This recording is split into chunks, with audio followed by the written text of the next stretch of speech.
Audio Jungle.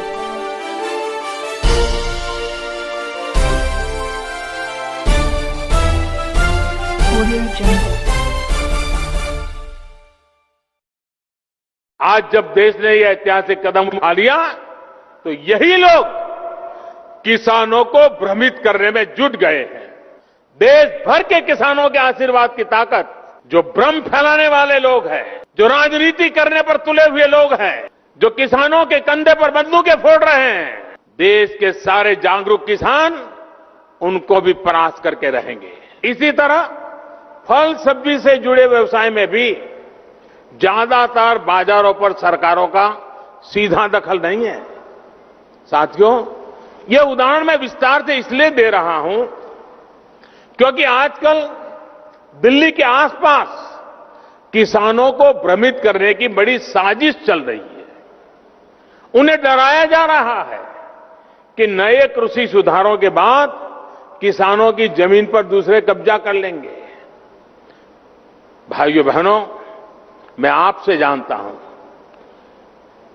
क्या कोई dairy वाला आपसे दूध लेने का कॉन्ट्रैक्ट करता है तो आपकी गाय भैंस ले जाता है क्या?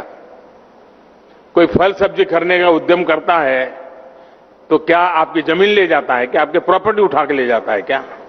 साथियों, हमारे देश में डेयरी उद्योग का योगदान कृषि अर्थव्यवस्था के कुल मूल्य में 25% से भी ज्यादा है।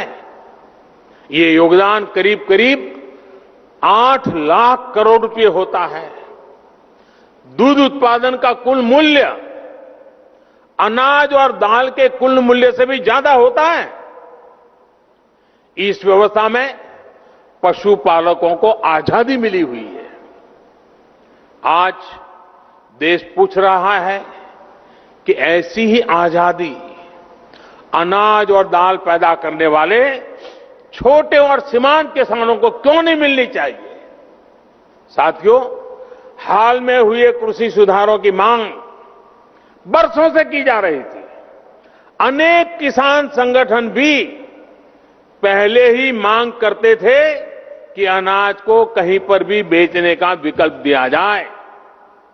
आज जो लोग विपक्ष में बैठकर किसानों को भ्रमित कर रहे हैं, वो भी अपनी सरकार के समय इन कृषि सुधारों के समर्थन में थे, लेकिन अपनी सरकार के रहते वो निर्णय नहीं ले पाए, किसानों को झूठे दिलासे देते रहे।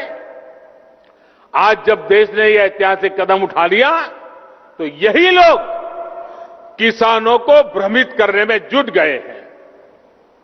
मैं अपने किसान भाई बहनों से फिर एक बार कह रहा हूं, बार बार दोहराता हूं कि उनकी हर शंका के समाधान के लिए सरकार 24 घंटे तैयार है। किसानों का हित पहले दिन से हमारी सरकार की सर्वोच्च प्राथमिकताओं में से एक रहा है। खेती पर किसानों का खर्च कम हो, उन्हें नए नए विकल्प मिले, उनकी आय बढ़े, किसानों की मुश्किलें कम हो, इसके लिए हमने निरंतर काम किया है। मुझे विश्वास है हमारी सरकार की ईमानदार नीयत, हमारी सरकार के ईमानदार प्रयास और जिसको करीब करीब पूरे देश ने आशीर्वाद दिए हैं, देश के हर कोने के किसानों ने आशीर्वाद दिए हैं, मुझे विश्वास है कि किसानों के आशीर्वाद की ये ताकत, देश भर के किसानों के आशीर्वाद की ताकत, जो भ्रम फैलाने वाले लोग हैं, जो राजनीति करने पर तुले हुए लोग हैं, जो किसानों के कंधे पर बंदूकें फोड़ रहे हैं, देश के सारे जागरूक किसान उनको भी परास्त करके रहेंगे।